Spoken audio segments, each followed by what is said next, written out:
पुणे जिल्ह्याच्या रांजणगावमधून एक मोठी बातमी अशी आहे की गावच्या माजी सरपंच आणि माजी जिल्हा परिषद सदस्या आणि गणपती देवस्थान ट्रस्टच्या अध्यक्षा स्वाती पाचुंदकर यांच्या विरोधात गुन्हा दाखल करण्यात आला।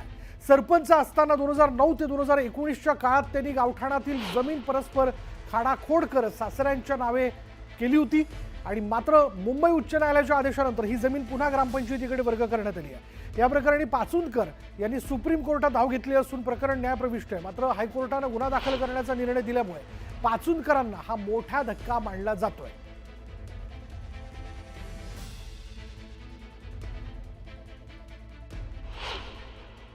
त्या खाडाखोडीचे सगळे पेपर्स मी बघितले आणि 19 मार्चची ऑर्डर बघितली कोर्टाची आणि त्यानंतरचा झालेला जो FIR आहे त्याच्यावरनं असं दिसतंय की मोठ्या प्रमाणात ही खाडाखोड रजिस्टर्ड क्रमांक 8 आणि 9 मध्ये केली गेली।